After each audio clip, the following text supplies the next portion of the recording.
APCC చీఫ్గా YS Sharmila ప్రమాణ స్వీకారం చేశారు, బాధ్యతలు చేపట్టడం జరిగింది. అంతేకాకుండా యాత్రకు కూడా రెడీ అయిపోయారు. మరి దీన్ని బట్టి చూస్తున్నట్లయితే దీన్ని ఇంకా వైఎస్ ఆత్మ అనేటువంటి కేవీపీ రామచంద్రరావు గారు కూడా దీని మీద స్పందించడం జరిగింది. సో వైఎస్ పేరు నిలబెట్టడానికి కావచ్చు, వైఎస్ కోరిక ఏదైతే ఉందో రాహుల్ పిఎం అవ్వాలి, దాన్ని కూడా షర్మిల చేస్తారు అన్నట్టుగా ఆయన వ్యాఖ్యానించడం జరిగింది. సో దీన్ని బట్టి చూసినట్లయితే జగన్మోహన్ రెడ్డికి కౌంట్ డౌన్ స్టార్ట్ అయినట్లేనా? ఈ అంశానికి సంబంధించి మనతో మాట్లాడడానికి, వారి విశ్లేషణ మనతో పంచుకోవడానికి ఈరోజు మనతో పాటు ఉన్నారు సీనియర్ పొలిటికల్ అనలిస్ట్ అంకమరావు గారు ఉన్నారు. వారితో మాట్లాడదాం. నమస్తే అండి. నమస్తే సౌజన్య గారు.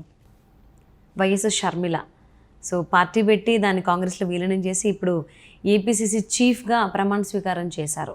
సో చేయడంతో ఇమీడియట్గానే ఆవిడ యాత్రకు కూడా రెడీ అవుతున్నారని చెప్పేసి టాక్ వినిపిస్తోంది. సో ఈ విషయాన్ని పక్కన పెడితే వైఎస్ ఆత్మ అనేటువంటి కేవీపీ రామచంద్రరావు గారు కూడా వైఎస్ షర్మిల గురించి పొగుడుతూ మాట్లాడారు. సో వైఎస్ రాజశేఖర రెడ్డి గారి తదనంతరం ఆయన తర్వాత ఆయనది కంటిన్యూ చేయాలి అని అంటే వారసత్వం ఈవిడే ఉంది అనేసి అంటే ఒక్కొక్క సైడ్ కొడుకుండి కూడా కూతుర్ని వారసత్వం కింద ఆయన మాట్లాడడం, అంతేకాకుండా నెక్స్ట్ రాహుల్ని పిఎం చేయాలి అని అనేది వైఎస్ రాజశేఖర రెడ్డి గారి కోరిక. సో అది షర్మిల నెరవేరుస్తుందని చెప్పేసి అని కేవీపీ గారు కామెంట్ చేయడం ఏ విధంగా చూడాలి? అంటే దీన్ని బట్టి చూస్తే జగన్మోహన్ రెడ్డికి కౌంట్ డౌన్ స్టార్ట్ అయింది అని చెప్పి అనుకోవచ్చు అంటారా? అసలు ఏంటి సౌజన్య గారు, జగన్మోహన్ రెడ్డి గారి కౌంట్ డౌన్ ఎప్పుడో మొదలైంది, దాంట్లో ఎలాంటి సందేహం కూడా ఏం లేదు. కాకపోతే ఏంటంటే ఆయనకి రక్షణ కవచంలా కోవిడ్ ఒకటి కాపాడింది. తర్వాత కేంద్రం సహాయ సహకారాలతోటి ఇప్పుడు దాకా నెట్టుకొస్తూ ఉన్నాడు. ప్రజాక్షేత్రంలో ఆయన ఏం పాల్గొన్నాడని ఆయన మీద ఉన్న వ్యతిరేకత ప్రజలు తెలియపరచడానికి అవకాశం లేకుండా పోయింది. స్థానిక సంస్థల్లో దౌర్జన్యాలు, మరి వాళ్ళు ఏ విధంగా బెదిరించి అన్ని వ్యవస్థలను చేతిలో పెట్టుకొని ఎలా గెలిచారో చూసాం. అక్కడ పంచాయతీ ఎన్నికలకు వచ్చేతలికి వాళ్ళలో ఉన్నటువంటి కొన్ని సందర్భాల్లో కొన్ని చోట్ల వాళ్ళ నిరసన తెలియజేశారు. ప్రతిపక్షాలు అయినటువంటి తెలుగుదేశం పార్టీ, జనసేన స్థానాలు సర్పంచులుగా కొన్ని గ్రామాల్లో గెలవడం కూడా జరిగింది.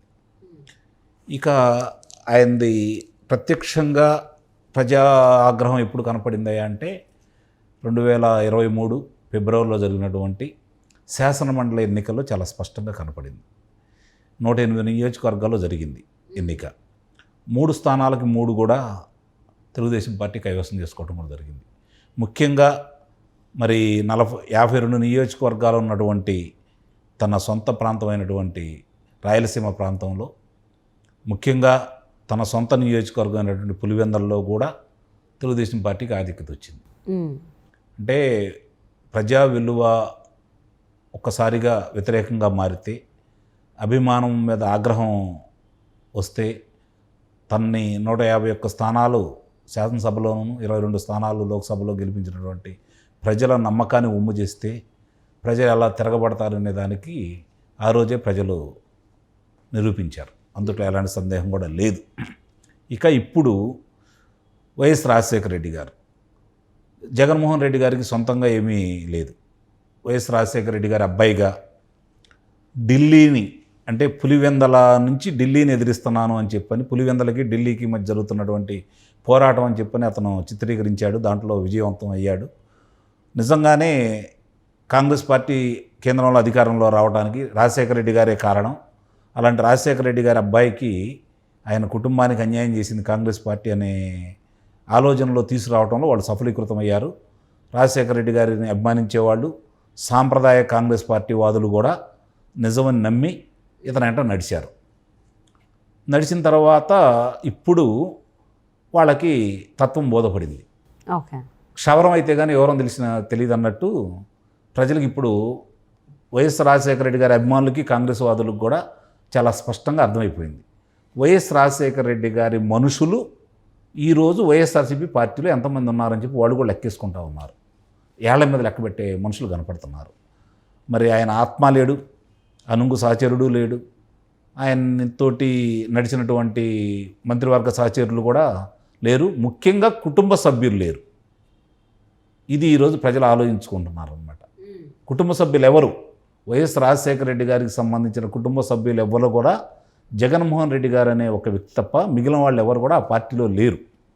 మరి ఆయన అధికారంలో రావడం కోసం అంత కష్టపడ్డ తల్లిని చెల్లిని పక్క పంపించేసి మరి ఆయన ఆత్మ దూరంగా ఉండి మరి సహచరులు దూరంగా ఉన్న తర్వాత మనం రాజశేఖర రెడ్డి గారు రాజన్న రాజ్యం తీసుకొస్తారని నమ్మాం కదా, ఎక్కడ రాజన్న రాజ్యం అని చెప్పని ఈరోజు వాళ్ళందరూ ప్రశ్నించుకుంటూ ఉన్నారు. వాళ్ళ ప్రశ్నకు సమాధానం దొరికింది. ఈయన రాజశేఖర రెడ్డి గారి యొక్క ఆశయాలు నెరవేర్చడం కోసం రాలేదు. తన మీద ఉన్నటువంటి ఫిర్యాదుల్ని దృష్టిలో పెట్టుకొని తన మీద ఉన్నటువంటి ఈడీ వాళ్ళు కావచ్చు, లేకపోతే ఆదాయ పన్ను శాఖ వాళ్ళు కావచ్చు, వాళ్ళ ఒత్తిడి నుంచి తప్పించుకోవడం కోసం, శిక్ష నుంచి తప్పించుకోవడం కోసం అతనికి కావాల్సిన ముఖ్యమంత్రి పదవి ప్రజల గురించి కాదు అని చెప్పి ఈరోజు ప్రజలకు అర్థమైపోయింది వచ్చేసింది.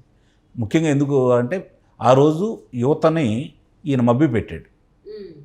ఏమని, మనకి ప్రత్యేక హోదాని మనకు సంజీవిని కాబట్టి ప్రతి ఒక్క కళాశాలకు వెళ్ళి విశ్వవిద్యాలయాలకు వెళ్ళేసి ఆయన యువతను రెచ్చగొట్టడం కూడా జరిగింది. నిజమని నమ్మారు యువత. చంద్రబాబు నాయుడు గారి వల్లే మనకి ప్రత్యేక హోదా రావట్లేదనే విషయంలో వాళ్ళు నమ్మించడంలో సఫలీకృతుడయ్యాడు. కాబట్టి ఆ రోజు యువత అంతా 90% వారికే అనుకూలంగా మారారు, గెలిపించారు. ఈరోజు పరిస్థితి వాళ్ళకి అర్థమైపోయింది. యువతని జరిగిన అన్యాయానికి, యువతకు జరిగిన అన్యాయానికి, రాష్ట్రానికి జరిగిన అన్యాయానికి, యువత ఇలా నిర్వీర్యమైపోవడానికి కారణాలు ఏంటో లోకేష్ అనే వ్యక్తి యువతకు బాగా చెప్పి వాళ్ళని తన వైపు ఆకర్షించుకునే విధంగా ఆ విషయంలో లోకేష్ బాగా సక్సెస్ అయ్యాడు. ఇక చంద్రబాబు నాయుడు గారి ఈ పరిపాలనని బేరీజు వేసుకున్నారు. ఫలితం వాళ్ళకి అర్థమైపోయింది. కాబట్టి వాళ్ళందరూ కూడా ఈరోజు ఎక్కడికి వెళ్ళినా కూడా చంద్రబాబు నాయుడు గారి సభలు సమావేశాలు మీరు చూస్తూ ఉంటే అంచనాలకు మించి జనం వస్తున్నారు. అవును. ఈయన సభలకు చూసుకుంటూ ఉంటే ఎక్కడ పెట్టినా పారిపోతున్నారు, గోడలు దూకుతున్నారు, ఆడవాళ్ళతో సహా బారికేడ్లు ఎరగొట్టుకుని వెళ్ళిపోతున్నారు. బలవంతంగా తీసుకురావాల్సిన పరిస్థితి ఇతని సభలకి. ఇవన్నీ చూసుకున్న తర్వాత ఇప్పుడు వైఎస్ రాజశేఖర రెడ్డి గారి నిజమైన అభిమానులు, కాంగ్రెస్ పార్టీ సాంప్రదాయవాదులు మనం అనుకున్న వ్యక్తి ఇది కాదు, మనం అనుకున్న కాంగ్రెస్ ఇది కాదు, మనం కాంగ్రెస్కి ఎంతో కొంత అన్యాయం చేసిన మాట వాస్తవమే అని చెప్పని వాళ్ళు తిరిగి పునరాలోచనలో పడ్డారు. అలాంటి వాళ్ళకి ఈరోజు రాజశేఖర రెడ్డి గారి అమ్మాయి షర్మిల గారు కాంగ్రెస్ పార్టీకి రావటం చూస్తూ ఉన్న తర్వాత ఇప్పుడు దాకా మినుకుమంటూ గౌరవప్రదమైన స్థానాలు ఏదన్నా వస్తాయో అని చెప్పిన వాళ్ళకి ఎంతో కొంత ఆశ ఉండేది. ఓటమి అనేది తేలిపోయింది వాళ్ళకి. జనసేన తెలుగుదేశం పార్టీ కూటమి అధికారంలో రావడం, చంద్రబాబు నాయుడు తిరిగి ముఖ్యమంత్రి కావడం అనేది వాళ్ళకి స్పష్టంగా అర్థమైపోయింది. కొన్ని ఎక్కడన్నా గౌరవప్రదమైన స్థానాలు వస్తాయో అని చెప్పి నిన్నదాకా భావించారు. దీంతో అది కూడా తుడిచిపెట్టుకుపోతూ ఉంటుంది. షర్మిల అనే వ్యక్తి, కాంగ్రెస్ రెండూ కలిసి ఈరోజు తిరిగి వాళ్ళ ఓట్లను వాళ్ళు తెచ్చుకున్న తర్వాత జగన్మోహన్ రెడ్డి గారు అనేది జీరో, వైఎస్ఆర్సీపీ పార్టీ అనేది జీరోగా మారబోతుంది ఆంధ్ర రాష్ట్రంలో. ఆ జీరోగా మారే కార్యక్రమంలో నిస్సందేహంగా షర్మిల పాత్ర గణనీయంగా ఉంటుందనే దాంట్లో ఎలాంటి సందేహం కూడా లేదు. సో దట్టు ఏపీసీసీ చీఫ్గానే కాకుండానే దానికంటే ముందే ఎప్పుడైతే కాంగ్రెస్ పార్టీలో విలీనం చేశారో షర్మిల పార్టీని, అప్పుడే రాహుల్ గాంధీ గారు రేవంత్ రెడ్డి గారికి చెప్పడం, బట్టి విక్రమార్క గారికి చెప్పడం, సో తనకేం కావాలి ఏంటి అన్ని రకాలుగా కూడా సహాయ సహకారాలు అందించాలి అంటే సో వాళ్ళు కూడా ఓకే చేయడం చూస్తున్నట్లయితే షర్మిల ఖచ్చితంగా ఆవిడ పేరు నిలబెట్టుకుంటారు. వైఎస్ వారసురాలు అనే దానికి సంబంధించి ఈవెన్ వైఎస్ గారి ఆత్మ అనేటువంటి కేవీపీ గారే కామెంట్ చేయడం అనేది వాటన్నిటికి కూడా నిజమైనటువంటి నమ్మకానికి ఎక్కువ కలిగిస్తుంది.